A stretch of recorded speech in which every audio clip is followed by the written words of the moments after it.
تہجد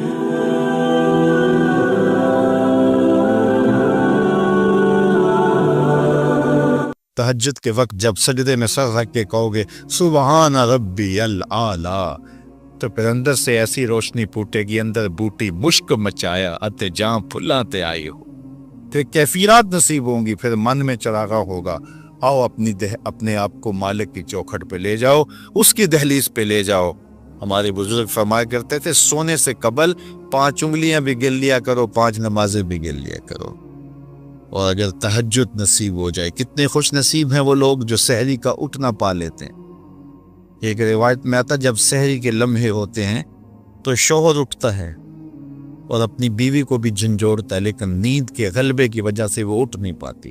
خیر یہ چلا جاتا ہے، وضو کرتا ہے، واپس آتے ہوئے چلو میں تھوڑا سا پانی لے آتا ہے اور اپنی بیوی کے اوپر چھڑک دیتا ہے، تو وہ بھی اٹھ جاتی ہے اور یہ مصلی بچھا کے نماز پڑھنے لگ جاتا ہے، اللہ کے حضور سجدہ ریزیاں کرتا ہے، اور وہ بھی جلدی سے وضو کر کے اس مصلی کے ساتھ مصلی بچھا کے خاتون بھی نماز پڑھنے لگ جاتی ہے۔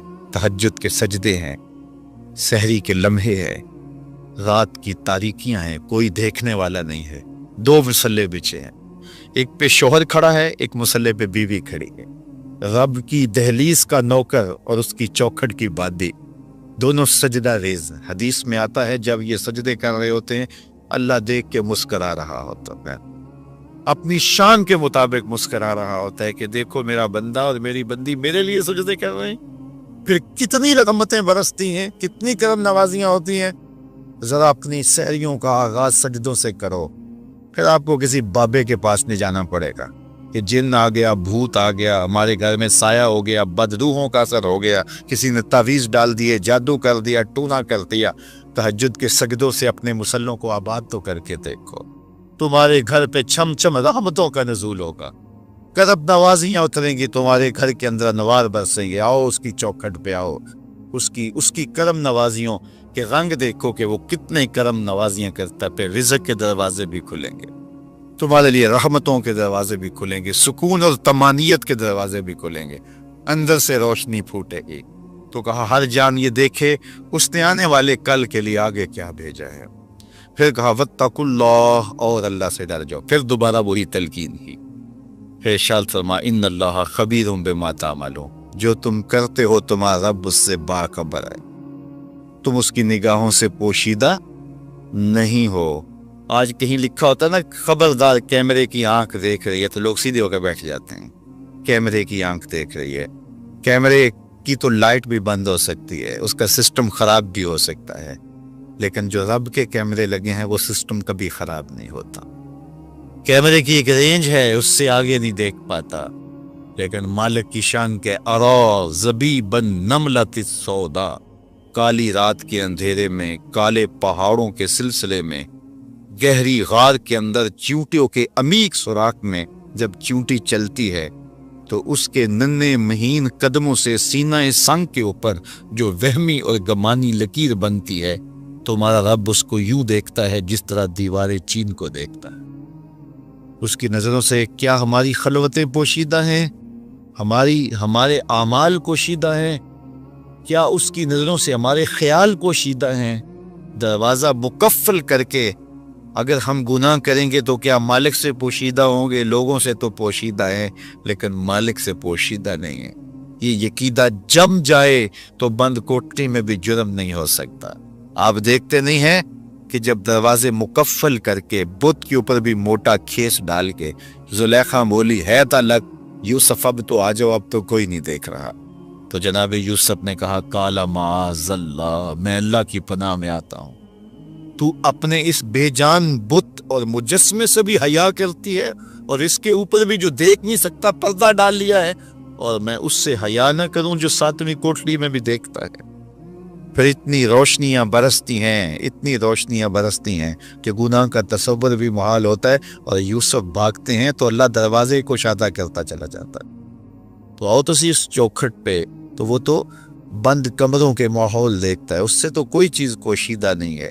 یہ یقین اتر جائے، روح میں جم جائے، تو پھر زندگی سنور جاتی ہے۔ اور میں آپ کو ایک اور بات عرض کرنا چاہتا ہوں کہ بطور سنی آپ تو یہ بھی عقیدہ رکھتے ہیں کہ رسول کریم کی نگاہوں سے کچھ پوشیدہ نہیں ہے، تو کیا یہ عقیدہ 3 گھنٹے کے مناظرے کے لیے رکھا ہوا ہے کہ عمل پہ بھی اس کا کوئی اثر ہے؟ اگر عمل پہ کوئی اثر ہے تو پھر بند خلوت کدے میں بھی جرم کرتے شرم آئے کہ رسول اللہ کی نگاہوں سے تو کچھ پوشیدہ نہیں ہے۔ پھر ہماری خلوتیں جو ہے وہ پاک ہو جائیں، ہماری جلوتیں پاک ہو جائیں، ہم رسول اللہ کی نگاہوں سے بھی پوشیدہ نہیں رہ سکتے۔ ان کی نگاہیں دوربین بھی دیکھتی ہیں، ہمارے رب کی نگاہیں بھی دیکھتی ہیں، حضور اللہ کی عطا سے دیکھتے ہیں۔ تو جب یہ عقیدے جم جائیں گے، روح میں اتر جائیں گے، تو زندگی میں نظم پیدا ہو جائے گا۔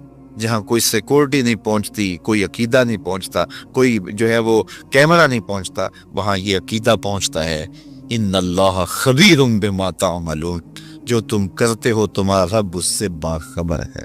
اللہ تعالیٰ جل شانہ نے اس شخص کی کہانی کو بیان کیا ہے جو قیامت کے دن جہنم کی طرف جا رہا ہوگا۔ کچھ لوگ اسے پوچھیں گے ما سلککم فی سقر، کہ تم جہنم میں کیوں جا رہے ہو؟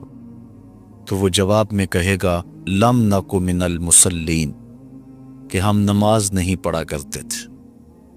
آج جہنم میں جانے کا سبب نماز نہ پڑھنا ہے۔ پنجگانہ نماز ہر عاقل بالغ مرد اور عورت پر فرض کی گئی ہے، اور قرآن مجید میں مختلف صیغوں سے 700 سے زائد مرتبہ اس کی تاکید ارشاد فرمائی گئی۔ سینکڑوں احادیث نماز کی تاکید، فضائل، ادا کرنے کی ترغیب اور نہ پڑھنے پر ترہیب میں وارد ہیں۔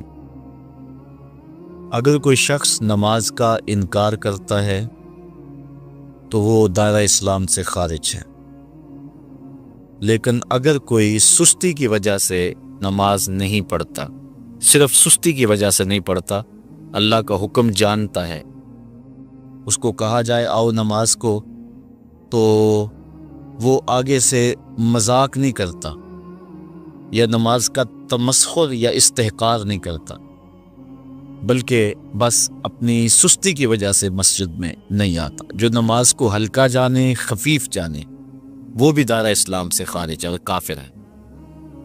لیکن جو شخص اس کو اللہ کا حکم جانتا ہے اور اس کو پڑھنا اپنے اوپر ضروری سمجھتا ہے، لیکن سستی کی وجہ سے پڑھ نہیں سکتا، تو اس کے بارے میں علماء کی آراء مختلف ہیں۔ حضرت امام اسحاق اور حضرت امام احمد رضی اللہ تعالی عنہما آپ تو فرماتے ہیں کہ ایسا شخص کافر ہے اور اس کو قتل کرنا واجب ہے۔ حضرت امام مالک کا قول ہے کہ، اور امام شافعی کا بھی یہی قول ہے، وہ بھی کہتے ہیں کہ اس کو قتل کیا جائے گا اور بطور حد قتل کیا جائے گا۔ حضرت امام اعظم امام ابو حنیفہ علیہ رحمہ آپ فرماتے ہیں کہ بے نمازی کو قتل نہیں کیا جائے گا، بلکہ اس پر تعزیر نافذ ہوگی۔ یہ حاکم وقت کی ثواب دید پر ہے کہ وہ اس پر کیا سزا دیتا ہے، اور فرمایا اس کو 7 قید کیا جائے گا اور توبہ کے لیے اس کو زور دیا جائے گا۔ اگر وہ توبہ کر لے تو اس کو قید سے باہر نکال لیا جائے گا، ورنہ اس کو قید رکھا جائے گا۔ صحابہ کہتے ہیں کہ ہم کسی عمل کے تارک کو کافر نہیں سمجھتے تھے سوائے نماز کے تارک۔ اور آقا کریم علیہ السلام کا ایک فرمان ہے من ترک الصلاۃ متعمدا فقد کفر جہارا، جس نے جان بوجھ کے نماز چھوڑی اس نے اعلانیہ کفر کیا۔ امام اعظم امام ابو حنیفہ علیہ رحمہ وہ فرماتے ہیں کہ یہ حدیث محل ترہیب میں ہے، گویا اس نے کافروں والا کام کیا، اس لیے آپ یہ فتویٰ دیتے ہیں کہ اس کو قید کیا جائے گا اور نماز کی پابندی کا زور دیا جائے گا، اور وہ توبہ کرے تو اس کو چھوڑ دیا جائے گا۔ لیکن باقی ائمہ بعض کہتے ہیں اس کو حداً قتل کیا جائے، اور امام اسحاق اور امام احمد کہتے ہیں اس کو قتل کرنا واجب ہے۔ تو بے نمازی جو اللہ کے حکم کی پابندی سستی کی وجہ سے نہیں کرتا، یہ اس کے لیے حکم ہے۔ جو شخص تحقیر کرتا ہے نماز کی، ہلکا جانتا ہے، تمسخر اڑاتا ہے یا اس کا انکار کرتا ہے، تو اس کے بارے میں علماء کے اندر کوئی اختلاف نہیں ہے، وہ ائمہ اربعہ کے نزدیک کافر ہے، دارہ اسلام سے خارج ہے، مرتد ہے۔ لیکن سستی کی وجہ سے نماز نہ پڑھنے والا، اس کے بارے میں علماء کا یہ موقف ہے۔ حضرت غوث اعظم الشیخ سید عبد القادر جیلانی علیہ رحمہ آپ فرماتے ہیں کہ بے نمازی کو مسلمانوں کے قبرستان میں دفن نہ کر۔ حضرت سلطان باہو علیہ رحمہ آپ کا قول ہے کہ بے نمازی سے خنزیر بھی پناہ مانگتا ہے۔ حضرت شیخ سعدی شیرازی فرماتے ہیں بے نمازی کو قرض نہ دو، جو اللہ کا قرضہ ادا نہیں کرتا تمہارا قرض کیسے لٹائے گا۔ اب آئیے ہم حضور علیہ السلام کے فرامین دیکھتے ہیں اس حوالے سے۔ حضرت جابر بن عبداللہ انصاری رضی اللہ تعالی عنہ سے مروی ایک روایت، جس کو امام ابو داؤد نے روایت کیا، امام نسائی نے روایت کیا، دیگر محدثین نے روایت کیا۔ آقا کریم نے ارشاد فرمایا بین الرجل و بین الکفر ترک الصلاۃ، آدمی اور کفر کے درمیان ترک صلاۃ ہے، یعنی بندہ مومن اور بندہ کافر کے درمیان ترک صلاۃ ہے۔ جو نماز پڑھتا ہے وہ مومن ہے، اور جو نماز نہیں پڑھتا تو وہ کافروں والا کام کرتا ہے، یا دیگر ائمہ کے نزدیک وہ کافر ہے۔ یہ ترہیباً نہیں بلکہ یہ حکم ہے۔ اور حضرت نبی رحمت صلی اللہ علیہ وسلم کا ایک دوسرا فرمان ان الفاظ کے ساتھ ہے بین الرجل و بین الشرک والکفر ترک الصلاۃ، شرک و کفر اور بندہ مومن کے درمیان نماز ترک کرنا ہے۔ حضرت امام ابن ماجہ نے ان الفاظ کے ساتھ روایت کو نقل کیا ہے بین الکفر والایمان ترک الصلاۃ، ایمان اور کفر کے درمیان نماز کا ترک کرنا ہے۔ اور آقا کریم علیہ السلام کا وہ فرمان جو حضرت انس سے مروی ہے، جس کو طبرانی نے اپنی موجم میں لکھا، بھی آپ کے سامنے میں نے رکھا، کہ حضور نے فرمایا من ترک الصلاۃ متعمدا فقد کفر جہارا، جس نے جان بوجھ کے نماز چھوڑی اس نے اعلانیہ کفر کیا۔ حضرت ابو ہریرہ رضی اللہ تعالی عنہ سے ایک روایت ہے کہ وہ فرماتے ہیں لا سہم فی الاسلام لمن لا صلاۃ ولا صلاۃ لمن لا وضوء لہ، کہ اس شخص کا اسلام میں کوئی حصہ نہیں ہے جو نماز نہیں پڑھتا، اور اس شخص کا نماز میں کوئی حصہ نہیں ہے جو وضو نہیں کرتا۔ وضو کے بغیر نماز نہیں ہوتی، اور نماز کے بغیر اسلام نہیں ہوتا۔ اور اسی روایت کو بالفاظ دیگر حضرت عبداللہ ابن عمر رضی اللہ تعالی عنہ نے حضور سے یوں روایت کیا، طبرانی نے اپنی موجم میں اس کو لکھا لا ایمان لمن لا امانتہ ولا صلاۃ لمن لا طہور لہ ولا دین لمن لا صلاۃ لہ۔ حضور فرمایا کہ اس شخص کا ایمان نہیں جس میں امانت نہیں، اور اس شخص کی نماز نہیں جس کو پاکیزگی حاصل نہیں، اور اس شخص کا دین نہیں جس کو نماز نصیب نہیں۔ حضرت امام ابن ماجہ نے اس روایت کو اپنے الفاظ کے ساتھ روایت کیا ہے۔ حضرت بریدہ رضی اللہ تعالیٰ عنہ اپنے باپ سے روایت کرتے ہیں، اور وہ حضور سے روایت کرتے ہیں۔ حضور علیہ السلام نے ارشاد فرمایا ان العہد الذی بیننا و بینہم الصلاۃ فمن ترکہا فقد کفر، کہ ہمارے اور ان لوگوں کے درمیان جو معاہدہ ہے وہ نماز کا ہے، جس نے نماز کو چھوڑ دیا اس نے کفر کیا، یعنی ہمارا اور ان کا پھر اب معاہدہ باقی نہیں رہے گا۔ حضرت امام بخاری نے روایت نقل کی ہے، حضور نے ارشاد فرمایا من ترک الصلاۃ العصر فقد حبط اعمالہ، جس نے عصر کی نماز چھوڑی اللہ اس کے سارے عمل برباد کر دیتا۔ حضرت ابو ہریرہ رضی اللہ تعالی عنہ سے روایت ہے، جس کو امام ابن ماجہ نے اور امام نسائی نے روایت کیا ہے، وہ حضور سے روایت کرتے ہیں، بڑی مشہور روایت ہے۔ حضور نے ارشاد فرمایا ان اول ما یحاسب به العبد بصلاته فان صلحت فقد افلح وانجح وان فسدت فقد خاب وخسر۔ فرمایا قیامت کے دن بندے سے سب سے پہلا حساب نماز کا لیا جائے گا۔ اگر اس کی نماز ٹھیک ہو گئی تو وہ فلاح پا گیا، اگر پہلا تول ٹھیک آ گیا تو وہ کامیاب ہے، وانجح اور نجات پا گیا، وان فسدت فقد خاب وخسر، اور اگر پہلا تول ہی ٹھیک نہ ہوا تو پھر وہ ذلیل و رسوا ہو گیا۔ حضرت عبادہ بن صامت رضی اللہ تعالیٰ عنہ سے ایک طویل روایت ہے، وہ کہتے ہیں کہ حضور علیہ السلام نے مجھے 7 چیزوں کا حکم دیا، مجھے وصیت کی کہ ان 7 کاموں کو کرنا ہے۔ ان کے اندر جو دوسری چیز تھی وہ حضور نے یہ ارشاد فرمائی، وَلَا تَتْرُكُوا الصَّلَاةَ مُتَعَمِّدِينَ فَمَنْ تَرَكَهَا مُتَعَمِّدًا فَقَدْ خَرَجَ مِنَ الْمِلَّةِ، کہ جان بوجھ کے کبھی نماز نہ چھوڑنا، جس نے نماز چھوڑی وہ ملت اسلامیہ سے نکل گیا۔ اور حضرت معاذ بن جبل رضی اللہ تعالی عنہ سے بھی ایک طویل روایت ہے کہ حضور نبی رحمت صلی اللہ علیہ وسلم نے ان کو 10 وصیتیں کی تھی۔ حصول برکت کے لیے یہ ساری حدیث میں آپ کے سامنے رکھ دیتا ہوں۔ کہتے ہیں اوصانی رسول اللہ صلی اللہ علیہ وسلم بعشر کلمات، حضور نے مجھے 10 باتیں ارشاد فرمائیں، حکمت سے بھری اور رحمتوں سے بھری ہوئی ایک ایک بات ہے، ان کے بول بہاروں جیسے اور اصحاب ستاروں جیسے۔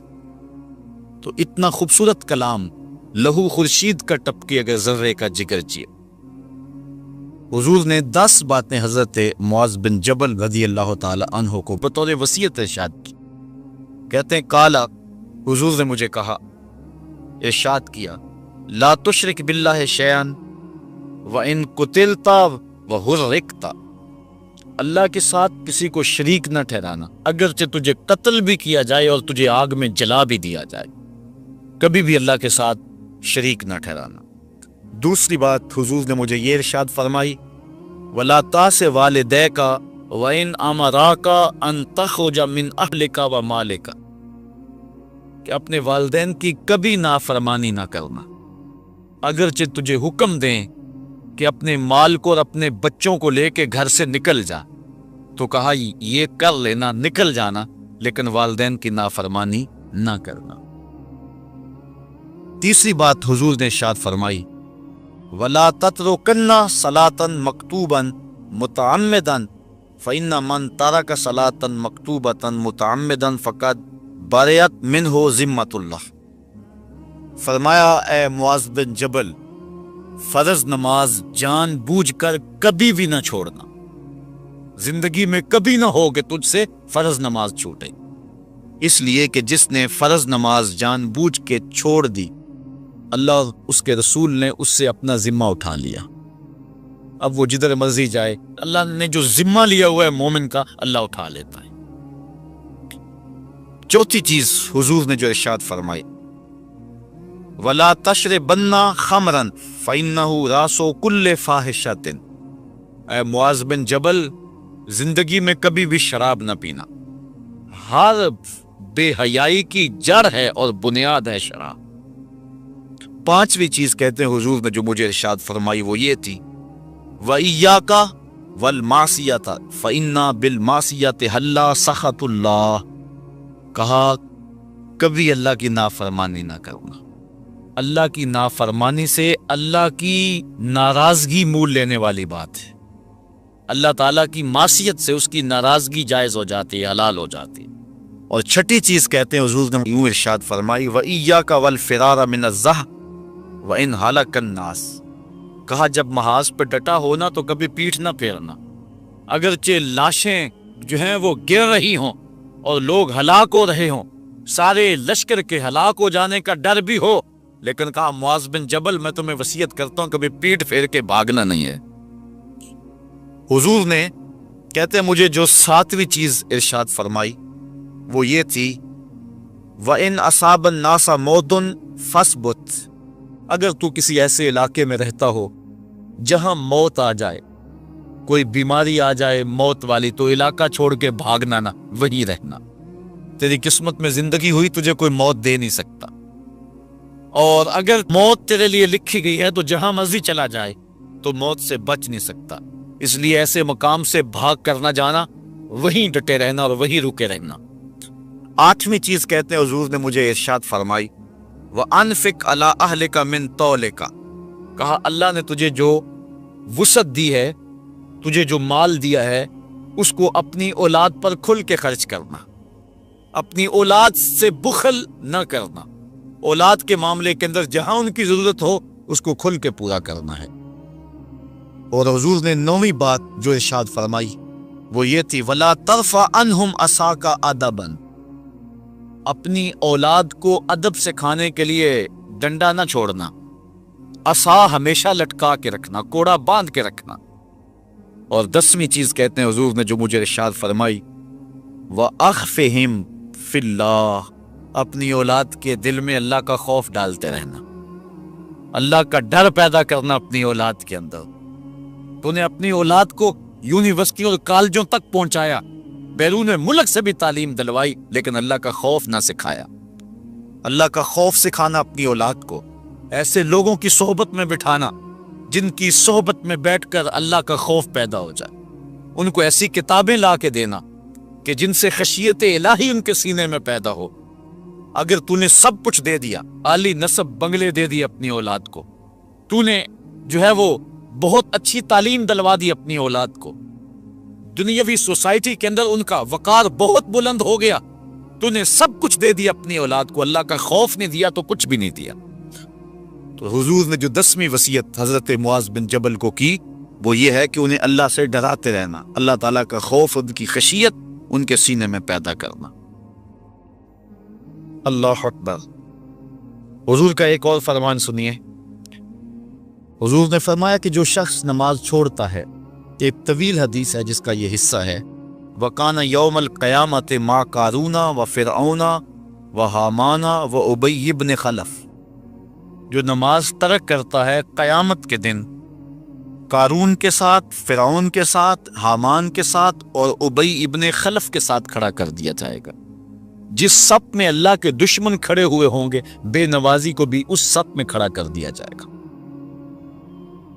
کتنی رسوائی، کتنی ذلت ہے۔